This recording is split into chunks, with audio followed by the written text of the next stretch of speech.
lot of soul. This is Bass Talk Live. Your host, Mark Jeffries and Matt Pangrack. BTL is brought to you by Lowrance, Lose, Strike King Lures, Bass Cat Boats, Buckethead Fishing, Spro, AFCO, Big Bite Baits, Sunline, and TH Marine. BTL coming at you. Good Monday, everybody. Welcome once again to BTL Bass Talk Live, where we're going to talk bass fishing and anything else that we want to talk about. Matthew, how you doing on a Monday? I'm doing good. Man, you talk about catching up on a lot of stuff. You're getting caught up on a lot of stuff, or we have a lot of stuff to get caught up on? No. I'm a little scratchy. Yeah, you're a little hot. Just a tad scratchy. A little hot there. I got it fixed. No, man, I caught up on a lot of Netflix and movies and... You know what I got caught up on? What? Well, it's just came out. Oh, well, people want to know about the emergency surgery, too, though, on the horse. Yeah, the horse the girlfriend had, her number one barrel horse, had to get some bone taken out of its leg. I guess they used to have an additional toe, and this is like a non-load bearing bone, but it broke, and it was kind of had some irritation. So with that, all the barrel races canceled, obviously, just as every other activity is a good time to go get the surgery with like a month-long recovery time. So I went down there and got it taken out, and he's recovering nicely. Is he in a cast? Yeah, there's like a soft cast that they like wrap around it and stuff. But, I mean, in the grand scheme of things, but it's very, it's her horse. How much did that cost? I have no idea. Can't imagine. It was going, like going to the about Walgreens. A half-hour surgery. So. Walgreens clinic? I don't think so. No, it was crazy. I mean, they did you realize to get those horses to the operating table, Mark, they actually like hang them up by their feet. I've never witnessed and this. then like have a hydraulic thing to get it down on the bed. So no, there was no idea. Couple moments of high pressure, but everything turned out good. So. All right. Well, that's good. Glad to hear it. What's the horse's name? Hurley. It's actually its official name is a lot of heart, a bit of fame, but it goes by Hurley. So they actually all the horses are named back through their bloodlines. Yeah. Hey, somebody wants to know if she's ever raced against Larry Nixon's daughter. I have no idea. Maybe. I mean, if she races around, and she does a lot of that Arkansas, Kansas, Oklahoma, Missouri stuff. So yeah. And then wants to know if you ever played hockey in what town? Fort Wayne. Yeah, actually, growing up, they had the Comets. We would go play against the Fort Wayne. I think they were like the younger team, the Fort Wayne Comets, and then they had the was an IHL team back then, I believe. Think so. A minor league team. So yeah, I've been to Fort Wayne before. All right, I caught up on some good stuff, dude. Have you seen the Joe Exotic documentary? That's what I was going to talk about. It's called The Tiger King. Man. It's not getting caught up. That thing just came out. I know. It came out at, when everybody is hopefully heeding the advice to not gather in large groups, and you can sit and watch 7 episodes of this craziness that takes place right down the road from here in Wynnewood, Oklahoma. Yeah. About the exotic pet trade. Yeah. It's crazier than fishing, Mark. Yeah, I watched all 7. Is that how many there were? 7 45, 50-minute episodes. Yeah. Crazy. Yeah. Just the dude running for president and governor and everything else. Yeah, the whole thing is nuts. I mean, every single person in there is just an absolute character. Absolute whack job is what they are, all of them anyway. And then I watched a movie on Netflix called Mississippi Grind. You ever heard of this? No. Is it about poker? Yeah. No. Yeah. It very bizarre. I don't even really know how to describe it. Just some derelict dude that's broke and divorced, and some dude happens to show up and help him out, and then he loses everything, and they work their way down from, it starts in Iowa, and they work their way down to New Orleans, in Mississippi, St. Louis. It was just really kind of bizarre. But the dude ends up winning $285,000 and then he bets it all on the field on the craps table. Oh, wow. Don't spoil it. I'm not going to tell you what happened. So anyway, a lot of fishing still going on. I actually have gotten some encouraging emails. So, you travel around, you fish everywhere. What do you end up doing? You get fishing licenses from all the different states. And then what ends up happening, you put your email down, and then you get updates from all the different states. So I've gotten numerous emails from the DNRs from different states that say, hey, during this pandemic right now, you can still come fish. So I got the one from Oklahoma. It said, hey, the outdoors are always open. Talking about how, it's a good mental health break as long as you're following the procedures and stuff and the 6 foot distance and not gathering and stuff, that getting out on the lake and fishing and participating, assuming you're not in one of the states that's in a lockdown. And I'm not sure how that goes for New York and New Jersey and California now. And a lot of them. Illinois and Louisiana. But I kind of take your mind off it. I had multiple guys. I think it was Trey Rose. Didn't he fish in the one-on-one there from Louisiana? I think so. He's talking about doing good at it. My buddy Robbie going out, catching some fish. So kind of a good distraction there to talk about it. And then we actually had, this is the last day we'll get to talk about, I guess, some tournament results. Well, not necessarily. Not if Major League Fishing continues their quest. Okay. They're still currently on. I just looked at the website. Yeah, and we have no information. The last time I spoke to a representative, everything was on plan, and we have yet to hear any changes. Did I say Trey Young? I think I meant to say Trey Rose. No, you said Trey Rose. Oh, yeah. Sorry. I thought got confused there with the basketball player. But yeah, so I guess that they have not announced. That'd be crazy if they canceled the Olympics but not MLF. Well, they've canceled everything else. I don't know. Well, it'll be interesting to see there. But there was some action that went down over the weekend. The FLW Pro Circuit competed on Lake Martin in Alabama. Actually moved that tournament up instead of a Thursday, Friday, Saturday, Sunday, Wednesday, Thursday, Friday, Saturday to allow the guys to get home. They kind of fished through it. They actually did 2 microphones on stage, so the guys weren't right next to each other. So they were on the either side of the stage weighing it. And I guess a lesson in stick-to-itiveness, patience, longevity with your winner. Jason Abram wins the $100,000, and if you pull it up, the guys fished 131 tournaments on the tour. He actually fished from 2004 through the 2009 season, full seasons, and then took a break and then came back in 16 all the way through 2020, so 11 seasons in total, and had one top 10 before on the tour during that period. He also fishes a co-angler and had a top 10, but man, coming through on a crazy tournament where the fish were really biting and getting the $100,000 for the last, I guess, a lot of the updates said, who knows when we'll be back on the water, but a lot of people bunched up in the stands. Yeah, in the standings. Let me hit you with a little stat here, Mark, and I gotta get to it. David Wooten. What does he have in? What is the significance of David Wooten right now after this Lake Martin? There are 150 guys who fished. I don't know. He's the only guy who didn't catch a limit. Every single other person for 150 guys. That's like something I'd pick up on. How did I miss that? 150 guys. And I'm not ripping on him. I mean, it happens. He didn't even have a finish last. He finished 143rd. But everyone else who finished 76 or not 76, where was the cut? Top 30 cut if they did that?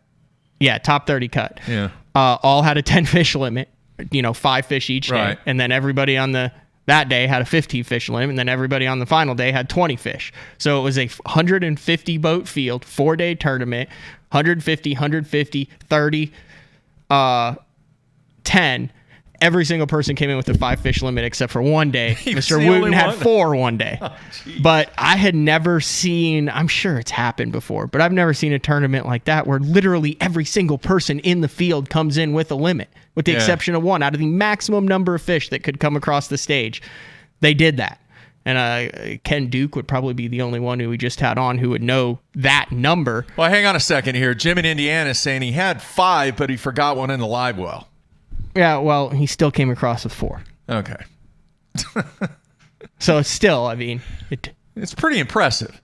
yeah. But everybody was bunched up. Yeah, I talked to a bunch of guys from that tournament that said, man, they were catching 50, 60 fish a day, and it was just down to the big one. One of the craziest videos I've seen, one of our Oklahoma guys there, We're going to try and get him on the show. Man, that was a heartbreaker. I think it was day 1, and he was right there for it, and it looked to be a 5 to 6 pounder that he went to boat flip and bounced it off the graph instead of netting it, and then just too big, and then it was like he tried to stomp it into the bottom. The momentum carried him off, and he just leapt into the water. I mean, I feel bad for him because I mean that was potentially he cashed I think a $11,000 check, but that was probably $10,000 to $80,000 fish right there. Yeah, and that's depending on what happened. Too bad. We're going to try and get him on the show. Speaking of guests on the show, I want to let everybody know what's going on. Today we're going to have Andy Montgomery on live via Skype. Tomorrow, Stetson Blaylock. Wednesday is going to be a best of show. Thursday is going to be Rick Pierce. Cannot wait to hear what Rick has to say about everything that's going on in the industry right now with the challenging situation that everybody in this nation and really the world is dealing with. And then on Friday, for the first time in our 16-year history, he's never been on the show, Matthew, David Fritz. That's exciting. The crankbait king. And I'm sure when I set it up, I was like, David, come on.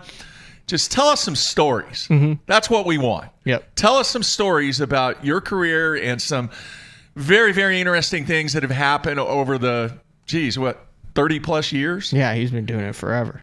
And he's kind of reinvented himself. You see some of these baits he's come out with really popular. The Fritz side, the series of crankbaits that he came out with Pure Fishing. So, yeah.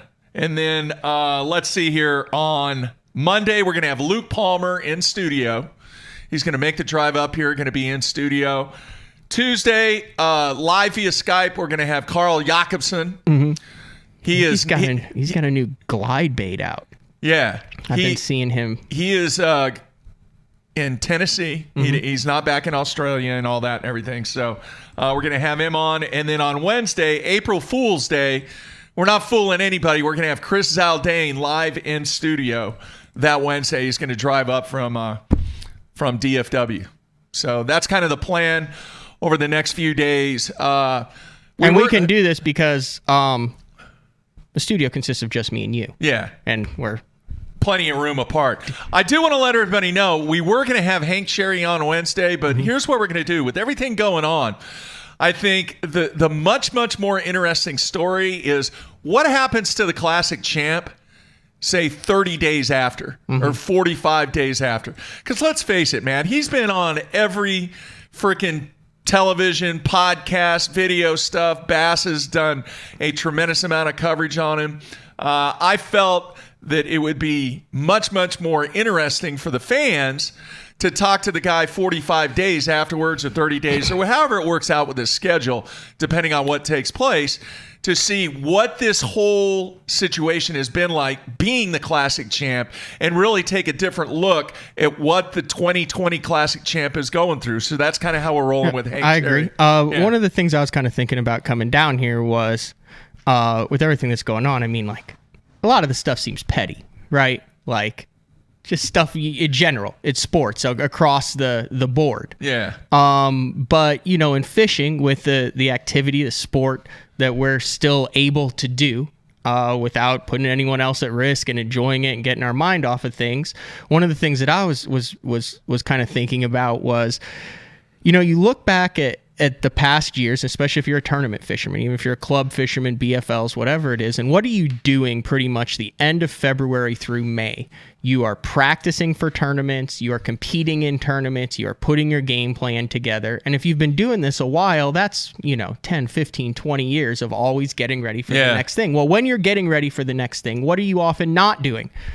Sharpening your skills, learning new stuff, just going out, enjoying it, trying to figure things out that are kind of on the back burner. I mean, you're not going to do things that you feel like you're weak in or you don't understand if you're always getting ready for the next tournament. So this could be a great spring to get out, get away from people, and all that stuff that you've got the baits for, don't understand whether it's the big glide bait, whether it's the bed fishing, whatever it is. Yeah. Man, this is a great spring with a lot of these tournaments canceled and big to go out there and actually hone your skill and learn some new techniques. Without any pressure on, without, I'm going to blow these entry fees and worry about points and stuff. And that's when you get good at it, is when you're just going out trying to figure it out. So that's kind of also what I want to talk to Andy Montgomery about, because obviously he's really good with the swim jig and skipping docks and some stuff. But I love the bladed jig. I love the side. But, dude, I'm not that confident skipping a swim jig around docks. That's one of the things that I want to learn coming up at the spawn and post-spawn Let me season. ask you this. How good are you at casting and flipping with your left hand? Very proficient. I do. Unless it's a crazy cast. I never understood the guys who wanted to go to the left-handed reel, because then all of your mechanics are changed. Your hook set, the motion, your feel, everything is changed. Yeah. Why not just learn to cast with your left hand? Because then everything stays the same and you're still just as efficient, if not more, because once you learn how to cast like that, it's the exact same as switching handles, except you don't feel like a monkey humping a football for 2 years. Do you not feel like a monkey humping a football when you try to switch it and reel in left-handed when you've been used to right? I'm ambidextrous, so I can do both. Well, yeah, I forgot about that.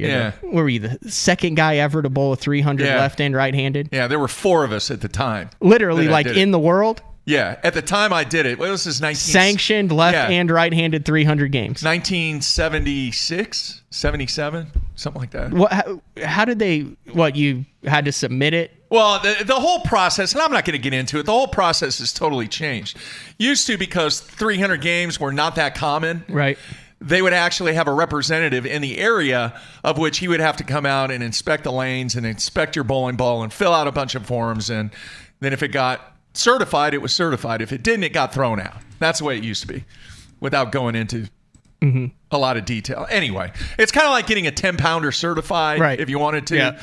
You got to do the same thing. I got you. Right. So what's your weak point that, hypothetically, had you fished a bunch of tournaments, that there's something in this time of the year when you're fishing tournaments? Well, do you do, and we'll ask Andy this when we take a break and come back with him live via Skype, do you do the old thing where you only put a certain rod or something in your boat? Have you ever done that? I mean, I did it with the glide bait when I started getting comfortable. So it's been with a that. while then. Yeah, it's been a long while. Yeah. But does that work? Yeah, well, it's the only thing you got to throw. That's what I'm saying. But are you committed to it for the entire day that you're out there trying to get better at that I'm not going to lie. I've pattern? done that at Arbuckle multiple times, and usually around 2 o'clock, I'm back in the truck getting the rod out of the boat from some other tactic. Yeah. But, like I said, that's a swim jig for me this spring, because we got high water, we got muddier water. It's something that I've gotten my ass kicked a lot on in tournaments this time of the year, that April, May time period, where a lot of guys, it's like their go-to. So I'm not going to be fishing any tournaments in the upcoming months, so I'm going to learn how to throw a swim jig. All right. I like doing it. You know who's really, really good at it here in Oklahoma? Richard Minyard loves throwing a swim jig in our Bass Nation. Ed Barton. Well, yeah, he fishes the river? Yeah. That's a big-time deal there. Yeah. And up in the bushes, so. Yep. All right, let's do this. Let's take a break, and we're going to come back with Andy Montgomery live via Skype. By the way, have you ever heard of the guitarist Buckethead? No. He's like 50 now. He's been around forever. He plays guitar with a Kentucky Fried Chicken bucket on his head. No.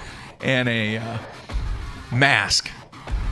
He was in Guns N' Roses for a little while. No. Anyway, a friend of mine, I totally forgot about this guy, 20 years ago, and I got really, really into a lot of his music. There's no singing. It's purely instrumental, and that's it.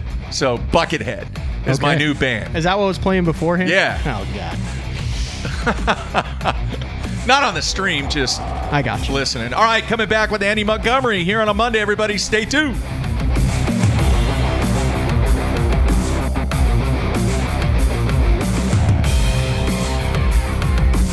The ultimate fishing system starts with Lowrance HDS Live. Upgrade to HDS Live with a Ghost trolling motor, live sight transducer, or Structure Scan 3D, and get up to $500 cash back. Yeah, You care about gear ratios, inches per turn, and ball bearings, but most importantly, you want reliability and dependability in the equipment you use. Lew's doesn't cut corners when it comes to the gear they build. The new Speed Spool LFS is the best $99 reel in the market. Go see for yourself.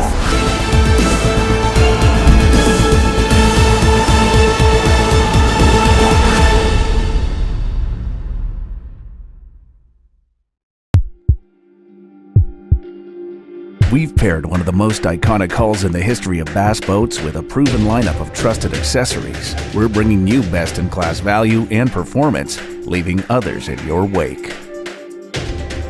Turnkey value, turnkey performance. The Pantera 2 is an overachiever in the 19-foot category.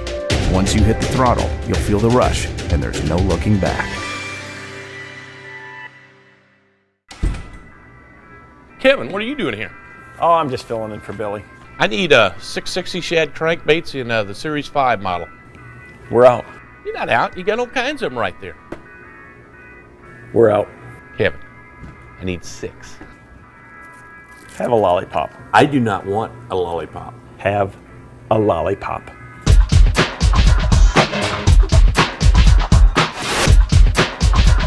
Do you have it in sexy shad color? At Duckett Fishing, we have assembled the top pros in the country to help us design rods to give you a competitive advantage. Castability, strength, durability, action, sensitivity, weight and balance, and consistency. Combine that with the best warranty in the industry, and you have rods that are pro-driven. Duckett Fishing, pro-driven.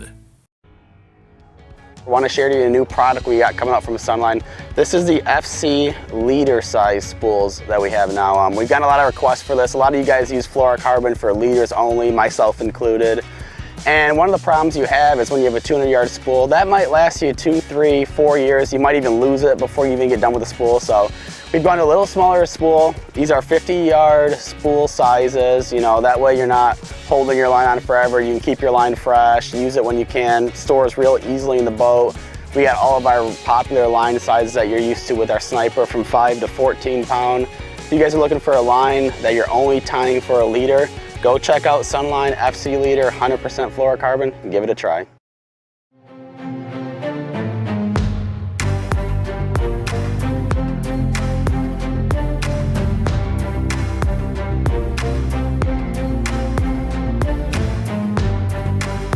All right, we are back on a Monday, and we are ready for our special guest today, Mr. Andy Montgomery, and had a good event at Lake Fork, Matt. Yeah, he's been on a roll. Yeah, fishing well. Yeah. And I've got some questions for him on that Lake Fork event. But, man, one of my favorite guests to have on the show, though. He's been on a few times, and very entertaining, very knowledgeable, very experienced. I've been doing it a long time. I was kind of quizzing him during the break. I said, dude, you remember I was referring to the first time I ever met him. Yeah. And I remember it because it was the year that I went full-time working for you. And I graduated in May, and the first thing you did was send me out alone to Detroit. Well, that whole year, yeah. I did the whole second half of the year by myself. Not having any idea what I was doing, not having any idea how I was covering stuff. And it was that year that I met Mr. Montgomery, and it stuck out because he was like my age, maybe a little bit younger, and everyone was like, I remember he'd had a really good event at Telco Loudon, and we were there. It was 2008. And I remember this because one of the first guys who ever came up to me there was Fred Contowie, who does Douglas Rods now. He had the Orange County Choppers wrap. Yeah, and he was like, this young kid right here, look at that. He like dominated the co-angler division. He went back. He was like the 2006 Angler of the Year co-angler. And then he comes on, and this was his second top 10 ever. And a lot of the old timers were saying, this dude right here, man, he's like, watch out. He's country. All he does is fish. He's going to be really good. And I remember interviewing him. It was like the first really thick kind of southern drawl accent that I had interviewed and fished it. I was like, dang, these guys are for real. So that was my first memory of Andy Montgomery was interviewing him for top 10 on Telco Loudon in 2008. Wow, let's bring him in. Do you remember that, Andy? Yeah, I do. Can you hear me? Yeah, we got you. Yeah, absolutely. I remember it. I think I was swimming a jig in marinas, probably. Probably so. All right, I want to get into Lake Fork to begin with. Had a really good tournament. I thought very, very solid. Why do you think that you had so much success that week, Andy? I think the biggest factor is I had a creek to myself. Not a lot of locals. I mean, no competitors other than Brett Height was kind of at the mouth of it fishing a point, catching pre-spawn fish. But I was in the back end of the creek. I had like 3 or 4 pockets all to myself, so I could manage them 100%. I named every fish in there. I knew where every fish on the bed was. I didn't have to worry about whether somebody else had done caught him. You know, I just had an area to myself that I could really manage. There was not a lot of fish in there, so it probably wasn't the best fishing hole on the lake. It's just I had it to myself. What about? Oh, Lord. Oh, yeah. Here comes the cat. Oh, Dad, should I go get come Izzy this and we cat. could just have, hey, pick him up. I'll go get Izzy and then we can introduce him to each other's cats. We got a cat that just will not shut up. It's like 20 years old. Jeffrey's got it from a lady in a nursing home. And every time it's more than 5 feet away from people, it just cries and cries and cries. She's starting to. She's going to want to be on the internet, I guess. She hadn't said nothing all morning till now. What kind of cat is it?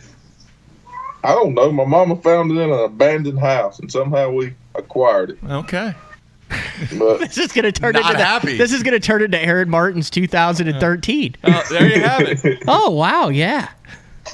Hey, babe, come get the kitty cat. This is what you call improvising, right? That's pretty cool. All right, I want to go back to Lake Fork. Obviously, the pressure that this body of water has. Did the fish move in, say, overnight each night, or were they there? Were they picked apart? I mean, what can you say about that, Andy? Yeah, so there wasn't a whole lot of new fish coming in. You know, so we get an off day, which is a big deal when you're sight fishing, because you go back out and you don't know which ones have stayed, which ones you couldn't catch, or in this event, maybe some that you could catch again. And you didn't know how many new ones had moved up. So having that day off allowed a few ones to move up, which was good for me because I had that area to myself. So the ones that did move up, they hadn't been beat up. And that's the reason I was able to pretty much extend every day, you know, catch them every day. And I had a really good knockout round because my area hadn't been beat up. I'd been, you know, I was on the water, off the water, on the water, and then I was off the water a whole day before the knockout round. So I had some more new fish move up that I was able to catch. Like I said, I was not in the best area of the lake, by far. There was not a lot of fish in there pulling up. The water was still in the mid to high 50s, so it wasn't the warmest area. It wasn't where you would typically go look for fish first to spawn. I just had it to myself, and that was just huge. How tough was it to see the fish? Because I know the water looked somewhat stained. Yeah, and it came up some too, which made it really hard. So, and we had a lot of pollen that time of year. It kind of mixed. You know, this lake, a lot of lakes, it seems like the pollen sits on top of the water. Yeah. For some reason, Fort, the pollen that was falling, I knew it was falling because it's all over my truck and boat and stuff like that. But it almost instantly mixed with the water, so that made the water kind of cloudy. And yeah, it was a challenge to see for sure. All right, I have a spawning sight fishing question because I love to sight fish. Matt and I have competition each year. If you want to call it, it hasn't been much of a competition for the last 5 years, Mark. He's kicked my tail numerous times. But are you a guy that likes to beat up the fish and get it agitated, or is it more of a what I call finesse sight fishing? Yeah, so I do both. And that's a generic question. Every fish is different. And I caught fish different. I figured out, man, I'm gonna have to Mike Tyson this and get him to bite. And then there was some, especially one particular big one I caught that when I gave him the right hook, he left and he did not want to come back up there. And I noticed that it would not even get in the bed with my bait. And So I left and came back, and I said, well, I'm going to do the stealth approach on him. And I put my bait in the bed, left it there for a long time, and finally it eased in the bed, and I just barely quivered it, and it ran over. And I did that 2 or 3 times, and it acted like it was going to bite. And then me, I don't know what I was thinking, I said, well, I'm going to give him the left hook now. I got him ready. Well, I hit him again, he left again and would not come back. So, again, I got an area to myself now. So I slide back in there an hour and a half later when he forgot about Andrew. And I said, all right, now this time we ain't going to hit him. We're going to just let it lay there, let him get in there and just barely quiver it. And eventually he bit, and I caught him. I say him, her. I get so confused. I always want to say him. But we want to catch her. And That's a lot right. of them I was catching was her. Yeah. But anyway, so every fish was different. There was some, it's a 6, 3, or 4 I caught. Dude, I could not catch that sucker, and I could see it good, back off of it. I got right on top of it, and it's like it made it mad. And I was ready to leave. I said, well, I'm going to go up there and get a good look at it. And I got right on top of it, and I start flipping at it and start giving it the right hook and left hook, and it's just mad as it can be. And it bites. And I catch like a 6-3 right under the boat that I couldn't catch back off of.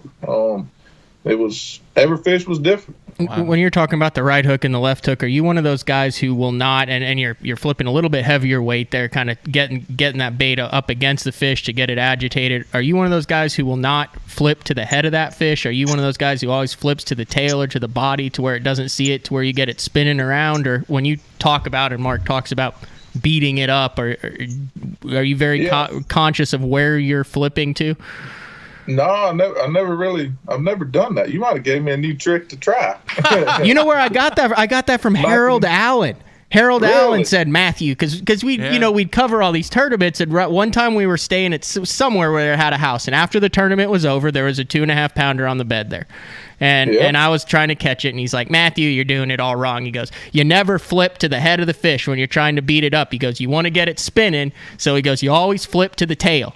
And he goes, once you can get that thing spinning, he goes, you get it spinning like a washing machine, and eventually she'll eat it. He goes, you keep flipping to the head. He goes, you'll never catch that fish. I'm just saying what Harold Allen said, so I just asked. I'm going to try that. I'm going to try that for sure. No, I always try to get the fish looking away from me to where when I pop my bait, it's popped right in front of the face. Okay. So it's just kind of a waiting deal, hopefully get him to look away from me. But beating it in the tail, that's pretty good. Now, I'll also say like that when you're a kid and you get a spanking, it kind of ticks you off. Yeah. So you like giving it a spanking, right? Now, the second half to that equation was Harold would also call it all sorts of 4-letter words while he was trying to get it to bite. He'd say, come on, you blankety blank. So I don't know which had more effect, curse it out, cuss it out the fish or flip it to the tail, but it was a 1-2 approach that he used. Andy, what was the longest that you spent trying to catch a fish at Fork? Probably only 20 minutes. Yeah. It seems like if you stay on a fish for 20 minutes, it'll seem like 40 minutes or 45 minutes.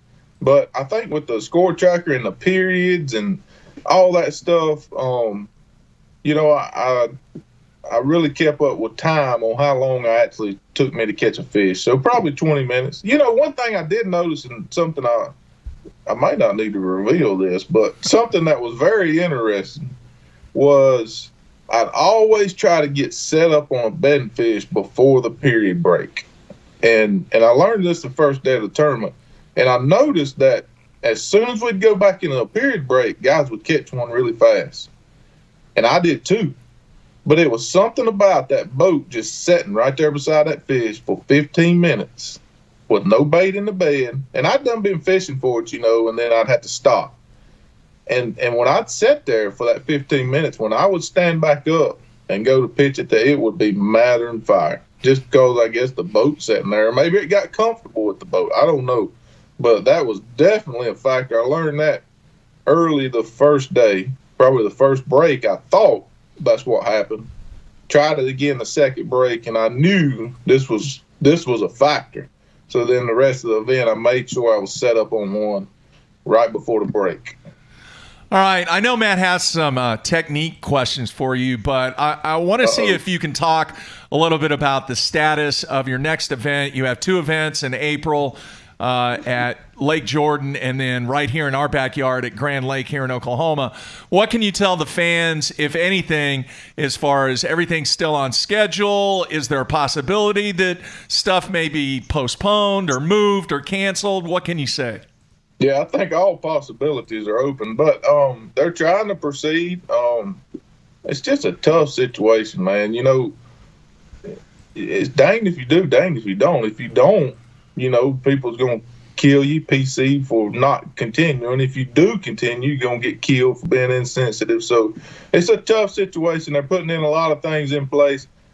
Major League Fishing's built to continue through this because we can fish without having a lot of contact other than our cameraman and our official. That's it. We can put in at different ramps.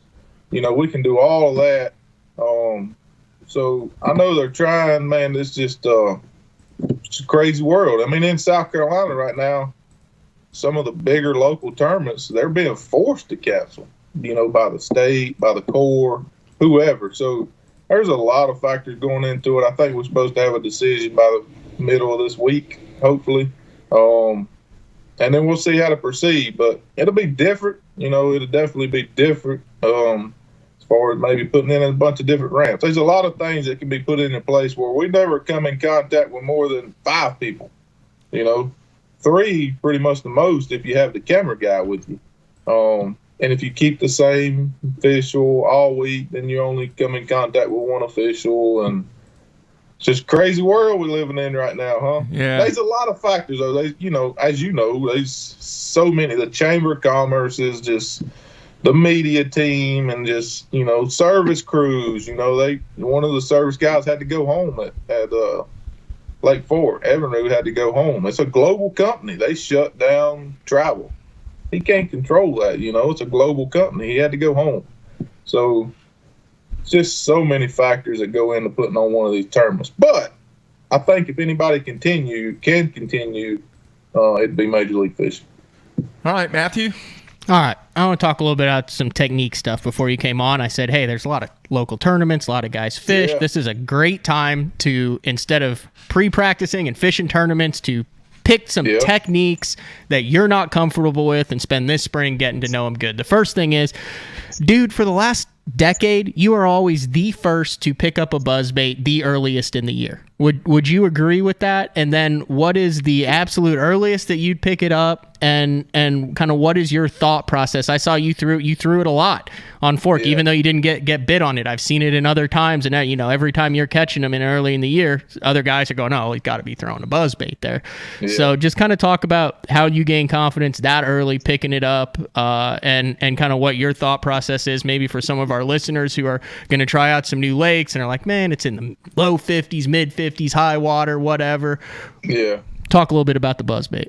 Yeah, so I hate to go by water temperature because I think fish go by time of year more than anything. But anytime the water gets up into the mid to upper 50s, and I'm going to start throwing it, especially when the fish start spawning, because the fish will bite it when he's on the bed. So I guess it's something back in my local days. There was a year where the water got dirty around here, end of March, and I won everything I got in for like 3 weeks straight on a buzzbait. Nobody was throwing it.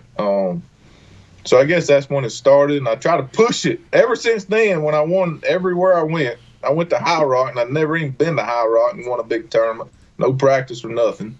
And I guess since then, I've always tried to push it to catch them as fast as I can on it. It don't work every year. I did not catch. I caught one on that fork. But when they start spawning, it don't matter what the water temperature is, but when they get up there and actually start spawning, or you see them fish start sunning, setting real high in the water, you know, they'll start biting it. They really will. And it's like you don't catch just a few fish on it. You either crush them on it or you don't catch any. So I push it a little further, and I guess, you know, the biggest tip would be to push it, to try it. And if they're biting it, you know, you catch big ones that time of year. That's the time of year you're going to catch your biggest fish on a buzzbait, is pre-spawn, spawn, late March, you know, high 50s. Hey, and you made an interview. I was listening a little bit before we got on, and you was talking about what a great time to learn new techniques. And man, I told Ott last event, we was on a little lake on our off day. He said, I'm going to go fishing. I said, dude, I need to go fishing because I'm good at what I'm good at, and I suck at what I suck at because I have no time to go practice what I suck at. You know what I mean? What do you suck at? Yeah, frog. I'm terrible with it. Yeah, it's terrible. I actually, the championship day, I caught one on a frog.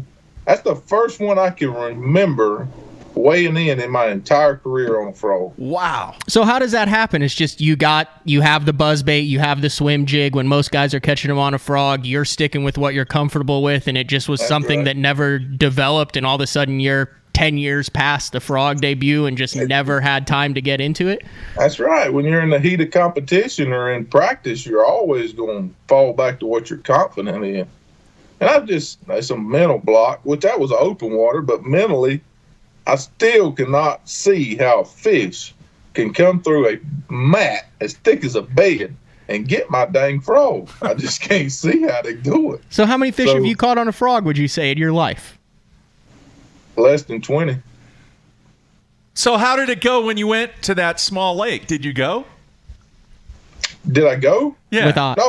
No, I didn't because I had some other stuff to do that day, so I did not get to go out there. So is that what you'll be doing, depending on what happens here in the upcoming weeks? Right. Yeah, I need to get better, but like you say, I'm about 10 years past the frog. I need to get on. I need to learn the cutting edge technique, whatever that is. But yeah, the Ned rig, fishing the frog for sure.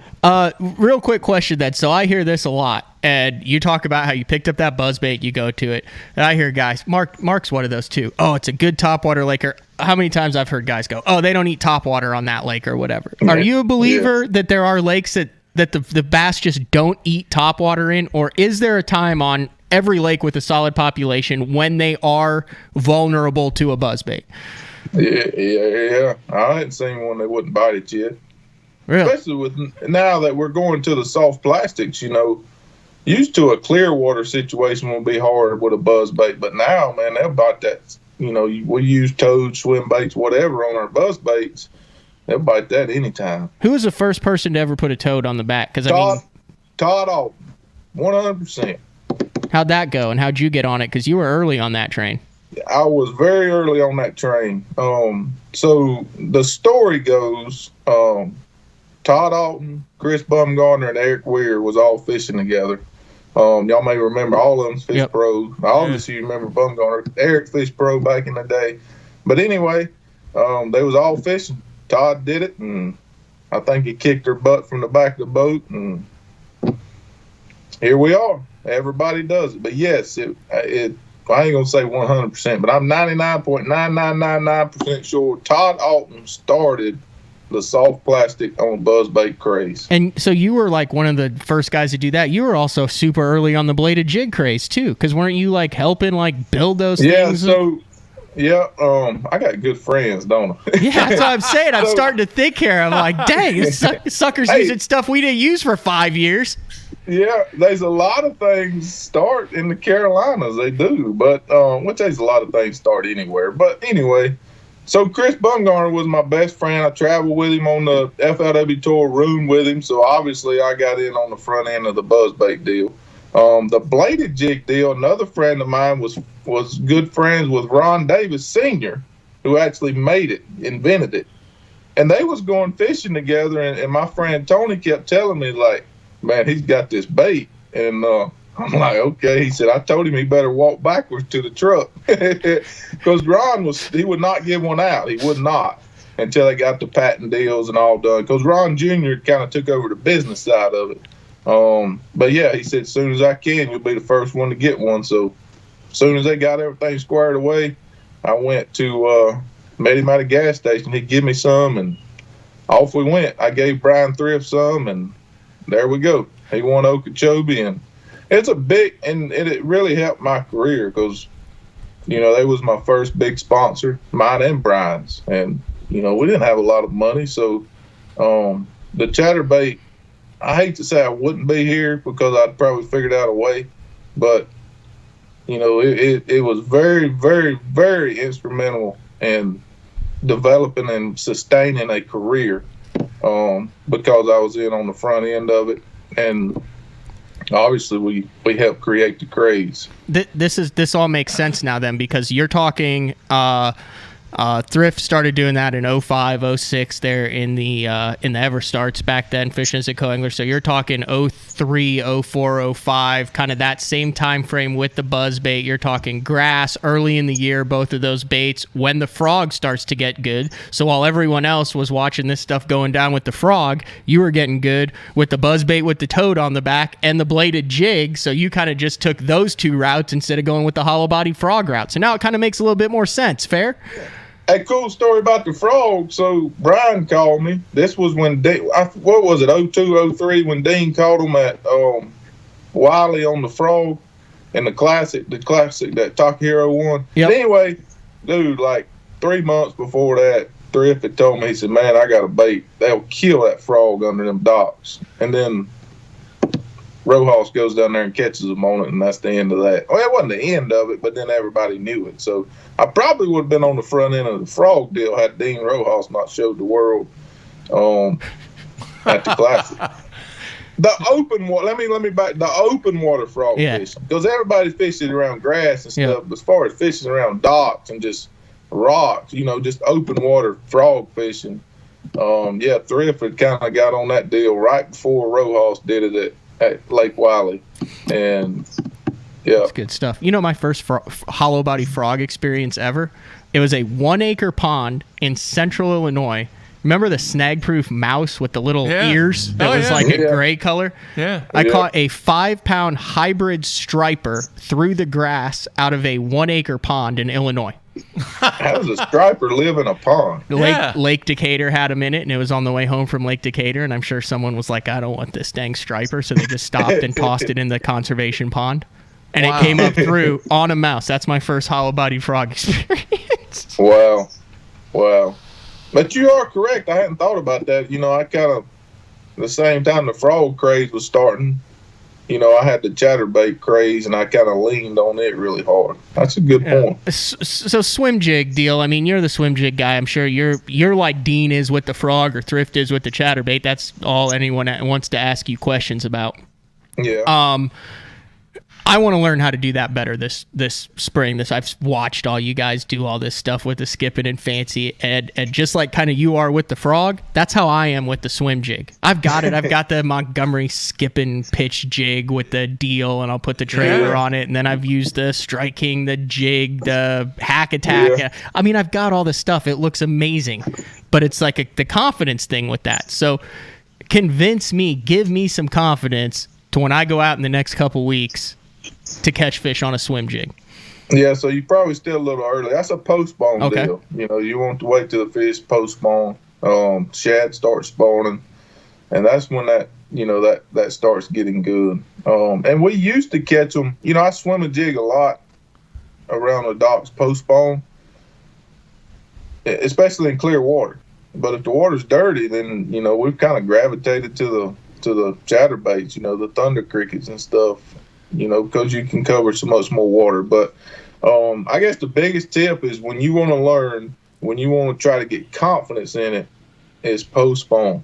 1st of May, do it then, and then that'll be the best time. So that'll give you confidence. You can catch them all the way up through the summer and through the fall, but you're not going to get as many bites for sure. So do it when you can get a lot of bites. And technique wise, a lot of guys shake the rods real hard. I do a lot of pumping action, just kind of swim it up and down, and a lot of it's casting, which I know I've seen you fish. You're a really, really good fisherman. But yeah, you get better at casting, will definitely help. And I tell people, I heard y'all talking about that before I came on too, the casting, left-handed, right-handed. A lot of my seminars, what's the secret bait? What secret bait y'all got? And we ain't got no secret bait. It's the number one thing you can do to catch more bass is become a better caster. It don't matter what you're throwing, spinnerbait, jig, buzzbait. You say, well, if I'm fishing offshore, well, the further you can throw your deep diving crankbait, the better off you're going to be. So learning to cast left-handed, right-handed, learning to skip, the better caster you are, the more fish you're going to catch, no matter what bait you're fishing.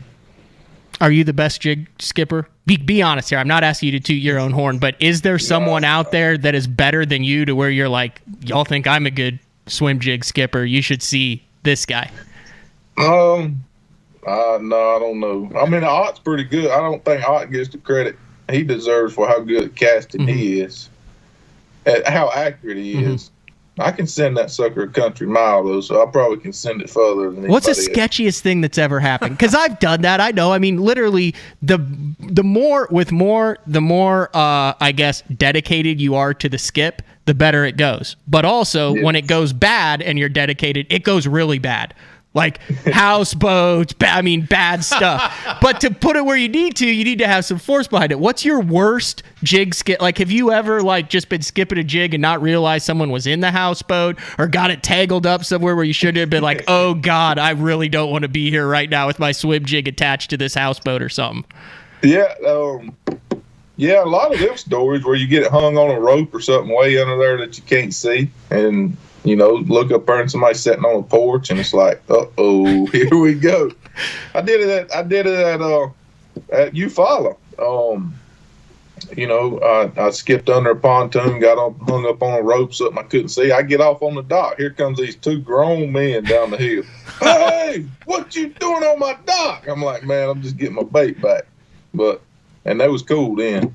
That's one of my pet peeves about dock fishing is people that leave their baits on these people's docks. It just drives me insane.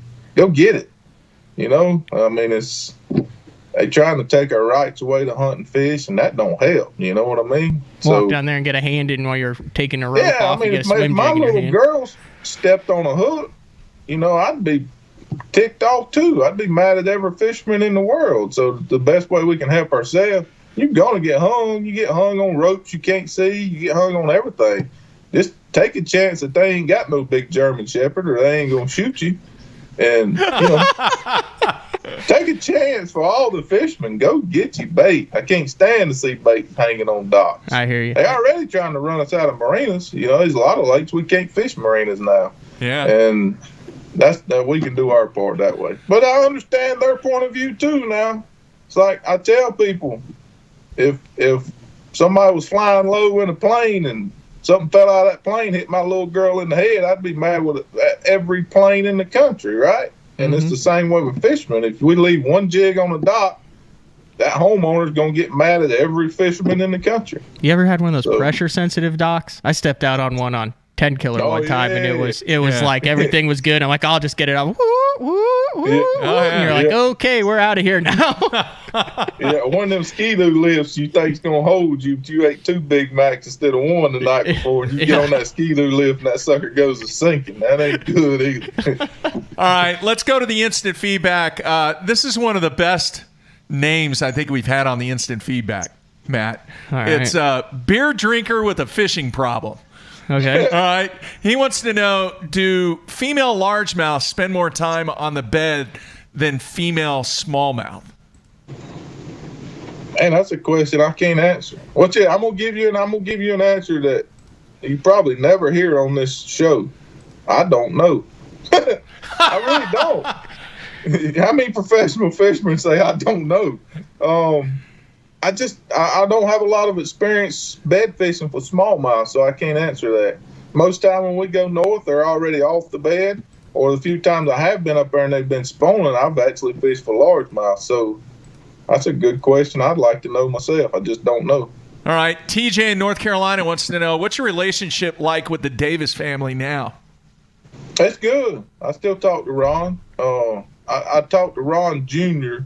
more than I talk to Ron Sr., but I did see Ron Sr., the mutual friend that I was talking about. He passed away last year, so I called Ron, told him he passed away. Ron came up for the funeral, and we got to talk a little bit now. But the Davis family, they helped me get to where I'm at, no doubt about it, 100%, and I'll always be grateful for them. But who else was in that? Was Casey Ashley kind of in that group, and Brian Thrift and you? Yeah.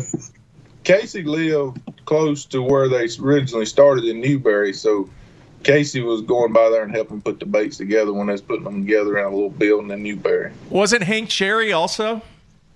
Hank was on the front end of fishing it, yes. Okay. But he was. I don't think he ever put any baits together. Okay. But, yeah. Back to the instant feedback. Scott from Indy wants to know, how do you pick the bladed jig color?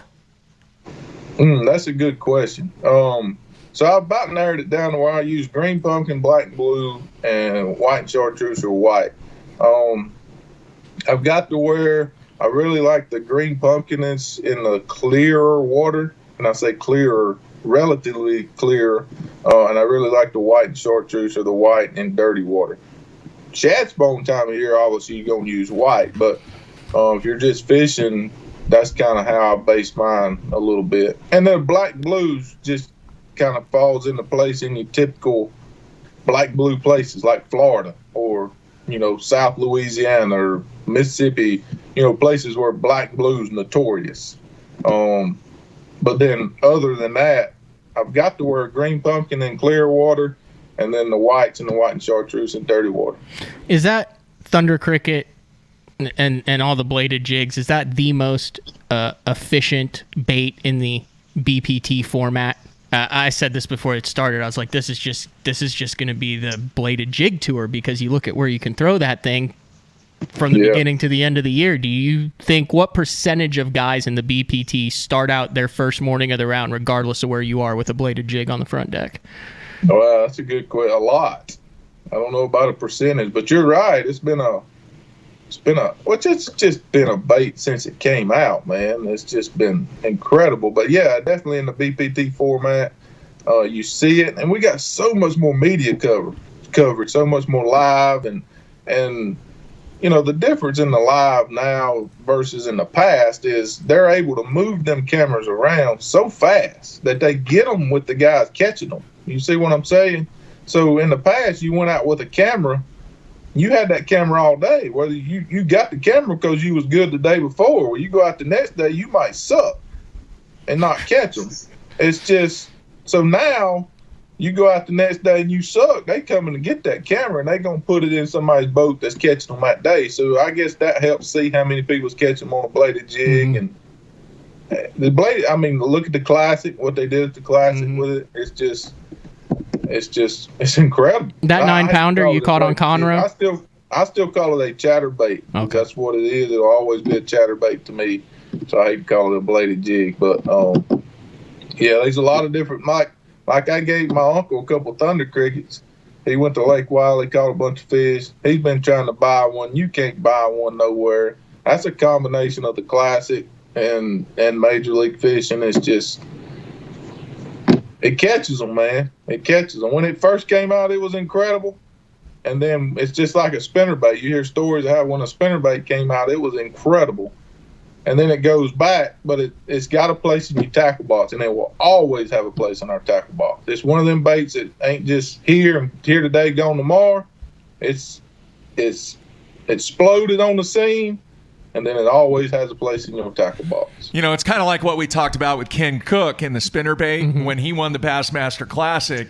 That really, Heart Tackle was born and created and survived and was very, very prosperous simply because of the trend of Ken using that Heartthrob spinnerbait in the Bassmaster Classic. So you're dead on. A lot more coverage now than there was then. Hence, I think that's why you see the economic impact on what's taking place. And that's what I was going to say was, is that the most memorable bladed jig, chatterbait, Thunder Cricket bite that I could remember is Conroe right there at the end, that 9-pounder that drilled that thing that you had to get it over the side. Is that your most memorable bite ever? That was probably one of the top 3 of the inaugural BPT season. Yeah. Yeah, he didn't hit it hard enough to be that remember. He just kind of loaded up on it, But it was because it was on the Thunder Cricket, and it was that Thunder Cricket was beat to death. Basically, only had 2. But yeah, that's up there for sure. I like it when they knock slack in your line, though. He just kind of loaded up. I didn't think he was that big till I tried to boat flip him. I said, oh, boy. Yeah. Yeah. All right. David in Wisconsin wants to know, what are some of the differences between the Thunder Cricket and a chatterbait? So I tell people they're not going to bite one over the other. They're just not. You know, if somebody tells you, well, they bite this one more than they bite this one, that's not true. They're going to bite all of them the same.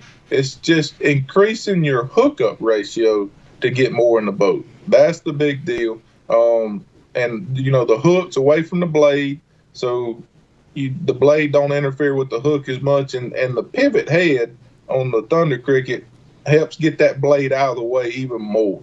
So the thing with the Thunder Cricket is you're going to put more of them in the boat. You're going to hook more of them, and that's an inherent problem with the chatterbait from the start. Is you miss a few of them because they eat the whole thing. The blade gets in the way.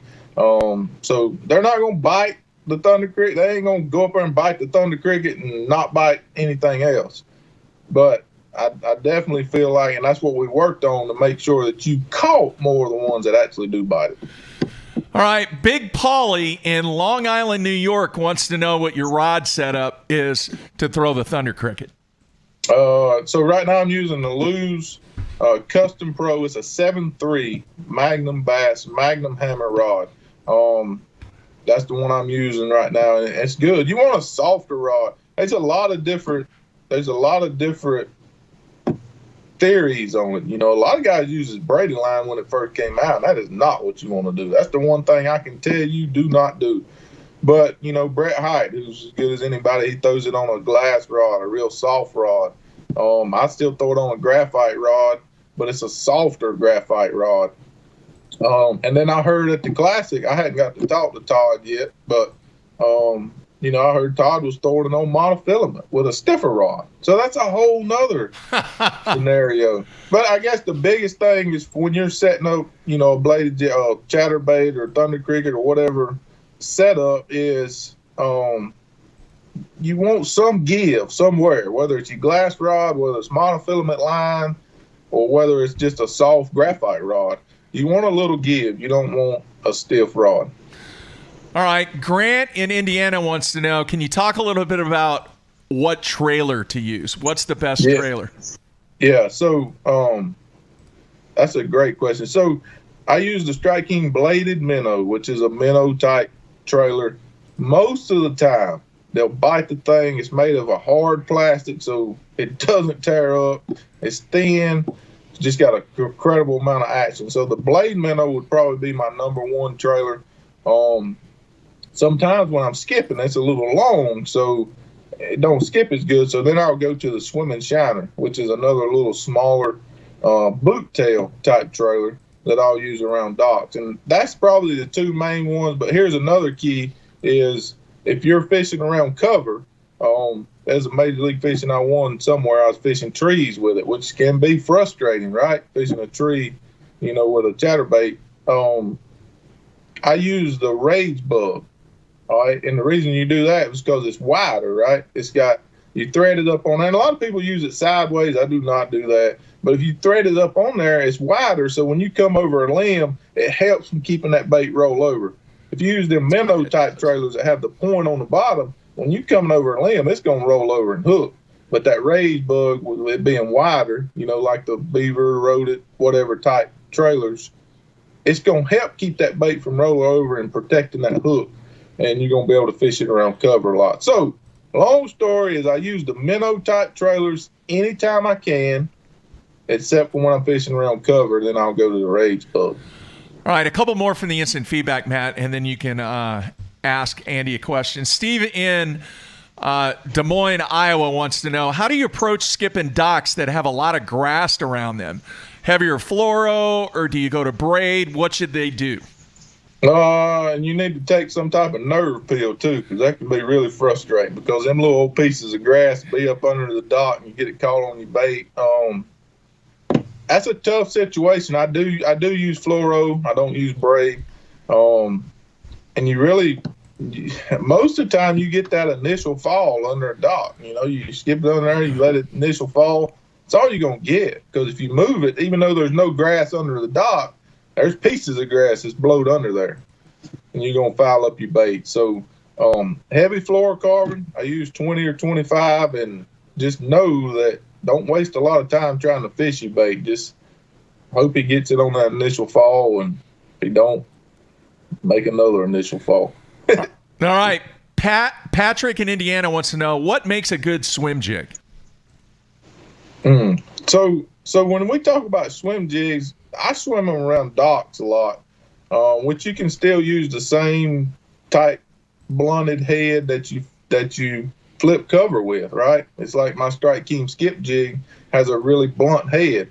So I'm not swimming in grass. I like that head. I want something that skips really well. It don't matter if it's pointed or not, you know. So I just use the same head that you would flip with. But vice versa, you know, if you're swimming around grass and stuff, then you want that pointed head. So it's going to come through the grass a little bit better, and that blunt type head is going to catch on the grass. One tip, though, now, and I've seen videos of guys say skip a 1/4 ounce jig because it's going to skip better. That is not true. Common thinking would be right because it's lighter, it's going to stay on top of the water. But the friction of the water is going to stop that 1/4 ounce jig way before it stops a 1/2 ounce jig. You're creating a momentum with the 1/2 ounce jig that'll keep it sliding across the water versus if you got a 1/4 ounce jig, the friction between the water and the jig is going to stop that jig really, really fast. So biggest tip when choosing a jig to skip, he asked about swimming. Here I am back on skipping. But anyway, the biggest tip for skipping is use like a 1/2 ounce jig. You can skip a 3/8, just know it's not going to skip as far. A 1/2 ounce is going to skip the furthest. Best type of dock, like if you could pick the perfect setup of docks to skip and swim a jig around, what are the type of docks that you're looking for? I want that sucker less than 10 foot of water. And I want poles coming out to it with a walkway going to a float. I love floats. But I like the floating docks that have the poles coming to it. If you know what I'm saying. Rusty poles? Does it matter whether it's rusty pole or not? No, I don't mind. Does it matter what color the float is? No. Does it matter whether you have open slips, closed slips? I want the littlest hole I can get in. So you want stuff that everyone else will go, nah, I'm just going to chuck it around the outside of this thing, and then you're going to go right into the middle of it. Yeah. One of the best places to skip on a dock is not actually under the pontoon. It's between the pontoon and the float. So yeah, I want a floating dock, but I like it if it's got poles coming to it. Because a lot of them lakes that have them cable supported, that fluctuate a lot, have them cable supported docks. I think Grand might have a lot of them. They fluctuate a lot. Grand may not, but a lot of them do. And a lot of times they're sitting over really deep water. Table rock, stuff like that. Yeah, they sit over real deep water. And if the shad ain't spawning, it's really hard to catch them under them type docks. So to catch them year round, I just want a wooden or a walkway, don't matter how, coming out to a float. All right, one of our Canada viewers wants to know, do you have it tied on and in your rod box all year long? No, not in the winter, I don't. Well, I guess I got a jig tied on for sure, but I wouldn't swim it in the winter. Yeah. But yes, absolutely, I got a jig tied on. All right. Frank in Michigan wants to know, why is the color red and orange so good this time of the year? I don't know why, but it is. You know, it's crazy. It's really, really good. And you know what's crazy is they all caught them at the Classic on that orange, red chatterbait. Yeah. Dude, I tried that a few years. Like, it was a red buzzbait that I caught all them fish and I won all them tournaments on. So I'm like, I'm going to tie me up a red chatterbait and go to town. I never could make it work. So I kind of got away from it. But I always say that's the craze right now. But yeah, anytime pre-spawn, especially dirty water, that red, orange, I don't know, we need a crawdad biologist. They might be red, orange this time of year or something. I don't know. Call Greg Vincent. I think he's one of them crawdad biologists. Yeah. Who would have thought $50 for a chatterbait on eBay? That's crazy. Is that what they're going for? Yeah, 40 to 50. No, I'm going to look at my build. my little girl needs some shoes. Wow. All right. Yeah, that's insane. That is pretty crazy. What's the most? most? They did when they first came out. They was selling like that when people couldn't get them. Yeah. What's the most that you've spent for a lure? Oh, you're asking a guy from the Carolinas where all that homemade stuff is out there? Yeah. I'm not. I hadn't spent a lot. Really? You haven't? No, probably $15-$20. Because people give you stuff, or you just ate it? I mean, you guys have some secret crankbaits out there. I know you do. The flat sides and all the special. No, I mean, I really hadn't. I might have spent 20 or 25 on some of them homemade prop baits and stuff, but no, I've never spent 50 or so. Look, man, you talking to somebody who got money for a super tray at school and ate a regular tray so he could save $1 so he could get him a pack of worms at the end of the day. You know, I'm tight. Who's the craziest guy that you know? Like that you're on tour, you're just like guys who'll just drop on crazy amounts of tackle. Thrift will. Really? Yeah. That's surprising too, because that sucker got the first quarter me and him ever won at Moss Lake in a Thursday night, probably still stuffed in a shoe can somewhere. Wait, you fished with Thrift at a Thursday nighter before? It was like Andy Montgomery and Brian Thrift? Yeah, we fished a lot of team tournaments together. Yeah. Wow. So back in the day, it was me. So it was me and my dad, and then Brian and another guy named Louis Hoyle, who I'm sure you've heard of Shooter Jigs, obviously. That's what we came on tour with, too. And Louis had to have shoulder surgery. We sold to me Shooter Jigs. But it was kind of us four, and we kept it pretty tight. You know, the guys joke about breaking the inner circle. But, you know, once we went pro, Daddy and Louis fished together for years. But, yeah, it's some form of combination. Us four kind of fished them team tournaments together until me and Brian went, you know, fishing a lot national. JD in Illinois wants to know what your personal best is. That's a good question. I've caught 3 over 10, but I don't know exactly what they weighed. But they was for sure 10. Yeah. Caught one on the TV show that didn't make TV because that's the only one I caught the whole day. But, you know, we didn't have no scale, just, man, that's a for sure 10 or 11 pounder. So I don't know the exact weight on mine. I caught one at Kentucky Lake in practice. I know 100% was over 10, but y'all know how we are. All them boats around, I'm like unhooking him over the side. I'm like, dang, I want to weigh this sucker. You're looking over your shoulder, and these other boats looking at you, like, crap. You just let him go. And then the rest of the day, you think, I should have weighed that joker. But I've caught, in a tournament, I've caught 3 9s. I weighed 3 9.5s to upper 9s, 9-12 at Okeechobee one time. And I've caught 3 fish for sure, 100% bigger than them. I just didn't get to weigh them. All right. A number of people want to know, are you happy with the increase to the minimum weight requirement being 2 pounds now? I am. And I'm going to say one more thing that you probably never heard on your show. I was wrong. I was bad wrong. I was against it to start with. Because when I look at me, I just didn't feel like I fished any different, you know. And when I look at the 5 fish, I you know, our 5 fish limit, our top 5 was just like we'd always been catching. You just seen all them little ones now. You know, I used to think like when John Cox came on tour, right? I thought this dude was the best jig swimmer and flipper that America had ever seen, right? But every time I see him on TV, he's got a spinning rod in his hand. And same way with Dudley and Prosnick. I mean, these guys was just tremendous at our traditional tournaments. And I think Major League Fishing opened my eyes to how them guys was doing it. It was 2 different philosophies. Number one, they went out with that wacky worm, Nico rig, or whatever the heck they was doing, and caught an insane amount of fish. And at the end of the day, they couldn't help but have 5 good ones, right? Versus guys like me, Hackney may have just fished for 5 good ones. And that opened my eyes to how many fish them guys was catching, and that's how they was creating these good bags and how they was being so successful in these tournaments. So I then went chasing a rabbit again. But that's to say I was against it because I thought we didn't fish any difference. I thought we were still catching big ones, which we were. They was just getting hid by all the little ones that we always caught. They just never got seen. But then when I experienced the 2 pound thing, it's just been good, man. It's been really good. So I'm for it. Public perception's better. It looks like we're, you know, fishing for big ones. Some guys are fishing a little different. Some guys are not going to fish any different. you gonna see Prosnick, or you gonna see Dudley, or you gonna see somebody win it on a wacky worm. And if you would add up their 5 big ones, they gonna be big. It's just, the public perception with the 2-pound thing is good, and I'm all for that. So I was wrong. I'm glad we did the 2-pound thing. I'm ready to move forward with it. Like John Cox, that dude won 2 events at Chickamauga last year, right?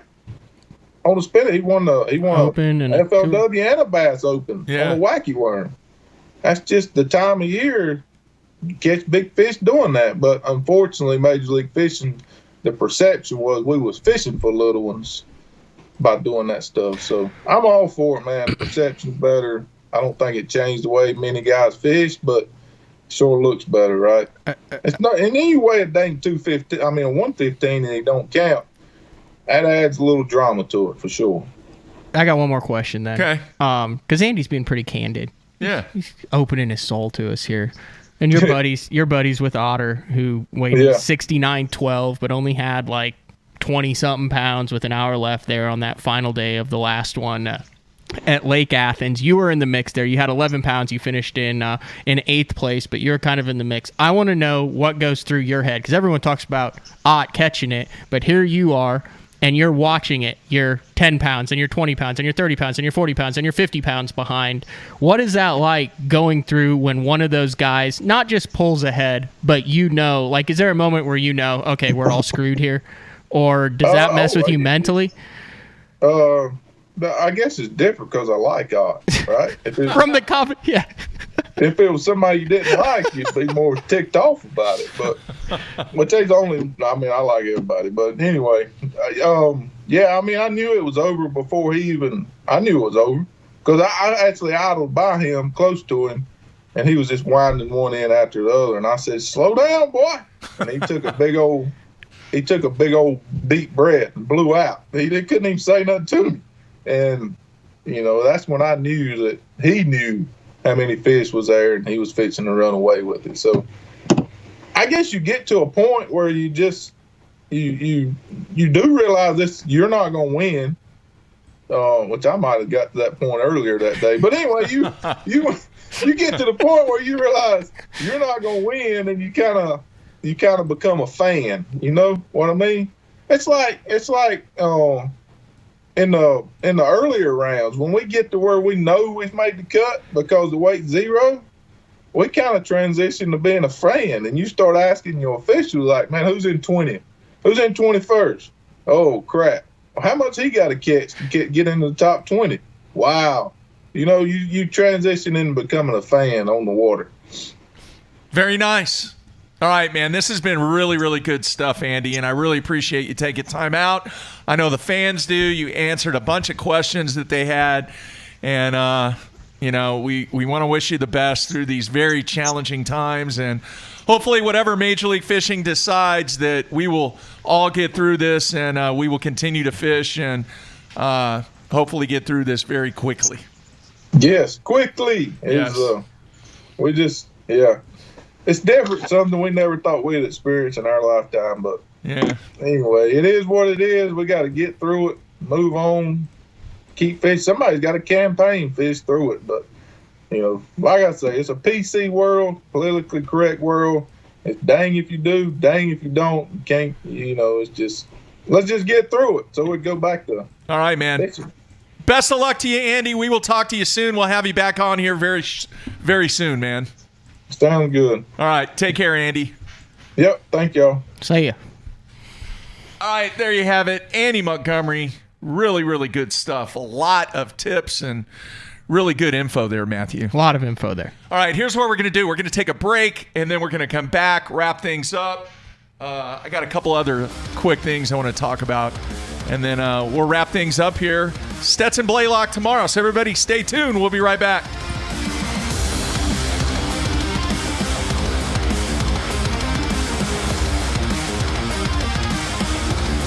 Let's face it, fishing electronics are no longer an afterthought. They've become a necessity.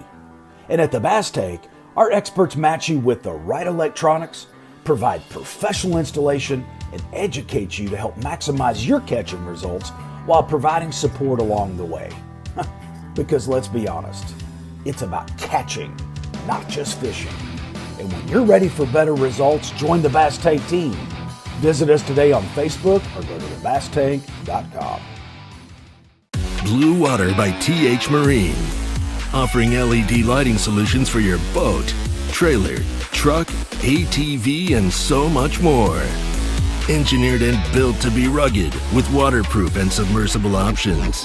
Designed for easy installation, Blue Water is available in a variety of colors and styles. All backed by a limited lifetime warranty. Blue Water by TH Marine.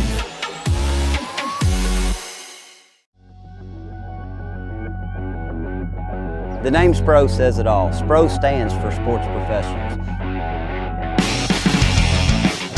When you look at the pro staff that SPRO has brought on board over the past 15 years, it's been pretty incredible. I mean, one got it just then. From the development of the rock crawler to the McStick, from the Fat Papa to the Little John series, when you tie a SPRO bait on, you know it's been designed by a professional to get the job done.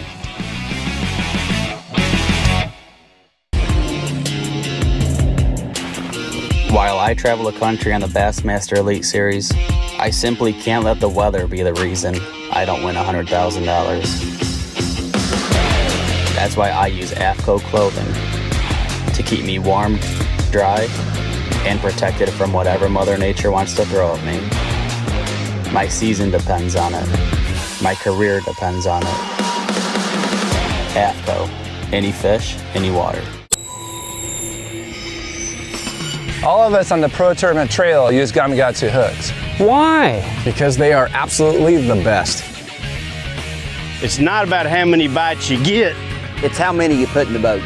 Gamakatsu makes hooks for every fishing style. We didn't come this far to lose fish. Did you? For more information, visit gamakatsu.com.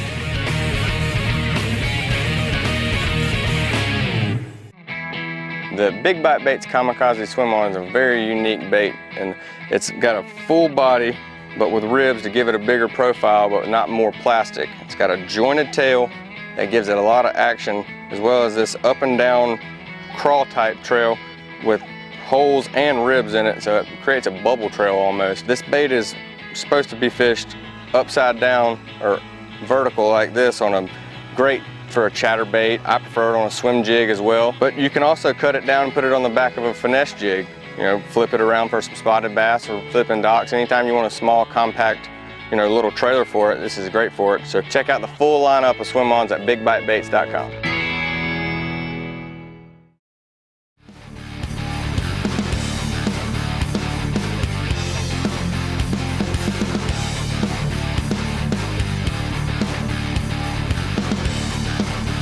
All right, we are back wrapping things up here on a Monday. A jam-packed week, everybody. Stetson Blaylock tomorrow. Then we'll have a best of show on Wednesday. Rick Pierce on Thursday. And a crankin' icon, David Fritz, on Friday. So my question is, do you think those guys get tired of, I know you think Dean gets tired of talking about the frog. You think Fritz gets tired of talking about crankbaits. You think Andy gets tired of talking about the swim jig. Or do you think that's what makes those guys money and what makes those guys household names, and it's kind of their pet and they just don't mind talking about it every day for 20 years? Yep. I mean, when do you think the last time someone walked up to David Fritz and asked him something other than a crankbait was about? Like, do you think anyone's been like, David, I'm interested in how you punch grass? I'm going to throw something out there. I think a lot of the generation of anglers today don't really know the significance of what David Fritz had on this sport. I think today they do because of his resurgence with the crankbaits that he's come out with recently. I don't think it's anywhere close to what it was 15 years ago. Let's use another example. The guys who are technique specific. I mean, you think Tommy Biffle ever gets tired of people talking about the bug or flipping the black and blue jig? I mean, there's no one going up to Tommy Biffle asking him about he's not his catching them you know what I mean? Yeah. Asking him about his shaky head setup or his finesse spinner baiting. It's bug, it's hard head, and flipping. Think about it like this. It's kind of like pitchers. Right. Right. You have your forte of pitches that you're really, really, really good at. Excuse me. Somebody that throws heat. All right. You're not asking him about his knuckleball. Right. You know, how come the knucksy wasn't working tonight? Charlie Huff. There's a name from the past. He was a great knuckleball pitcher. I get you. Gaylord Perry, spitball. I got you. All right. Makes sense? Yeah. I mean, he made a freaking living, and these guys have made livings. But here's the thing. Being associated with a certain technique. Here's the thing. Those guys only threw those pitches or only had those 1 or 2 pitches. These guys have 20, 30 pitches. But they don't do it. That's not what you see them do. Right. I mean, there's guys who have won on, I've talked to guys who have won on a technique and they're sitting around drinking a beer going, I've done this for a month and I win a tournament on it and now I'm a foremost expert on this. He's like, I have no freaking clue what I'm doing and they're wanting me to do all this stuff on it and now I'm that guy and I'm learning as I go on this. You see what I'm saying? Yeah. It's more so in that. It's not it would be like someone throws one knuckleball in a World Series game and gets a strikeout on it and now all of a sudden he's considered the best knuckleball thrower of all time. There's a bunch of guys out there like that. Andy in Indiana says, hey, you don't ask Chris Prather how to throw a bowling ball two-handed. Yeah. How about Belmo one-handed? I don't think I've ever seen Belmonte throw a ball. But it's different because those are guys who only do that one thing. Andy Montgomery can deep crank. He can shallow crank. He can flip. He can throw a spook. He can throw a spinning rod. There's tons of stuff that Andy Montgomery can do, but no one wants to talk to him about that. The reason you don't ask Chris Prather about two-handed is because he never throws two-handed and never has and never will, in all likelihood. Walter Ray does now. Anyway, you see what I'm saying there? Yeah, it's different because they're focusing on one element while their game might be much more rounded. But don't you think, and I'm going to ask David this on Friday, there was a period of time in his latter career, do you think he focused on what he had the most confidence of doing and wasn't adapting to how the game was changing? 100%. Rick Clunn said he did that with the square bill. Yeah. And he said there was a period of time there where that's all he went out and did because he felt he had an understanding of it. He was getting his ass kicked doing it. And then he started opening his horizons. But you see what I'm saying there? Yeah. Should be a good show on Friday. Really looking forward to it. And he's going to have great stories. Andy had some great stories today, too. Yeah, he's got some really good stuff. Yeah. All right, what else, man? Anything else? Man, that's all I got. Wow. All right, trying to get things queued up here. All right, I got a spot over there at the editing desk. I'm going to be there for a while. I got stuff to do. Okay. I did get the tackle in order. The tackle is in order. You know what is going to sneak back into play over the next couple weeks that I had finally gotten over? I finally put it in the storage unit. It involves a 2-piece rod. Each half is 6-7 foot long. Oh, jeez. About 16th ounce jigs. I think the crappie fishing is calling again, Mark. They're getting ready to move up. Crappie fishing. I'm not talking about the again. crappie either. The bass. Yeah. So we'll see. We'll see. All right. I want to thank Andy Montgomery for being on the show today. Great questions on the instant feedback, folks. Remember, I haven't said it for a while. Please, if you're listening to us on iTunes, please rate us and give us a review. It helps us out tremendously. All right. And if you're not a YouTube subscriber, we surpassed 6,000 subscribers. So make sure you subscribe and get notifications on when we're live and doing other things. So that's it. That's going to wrap up Monday. We are out of here.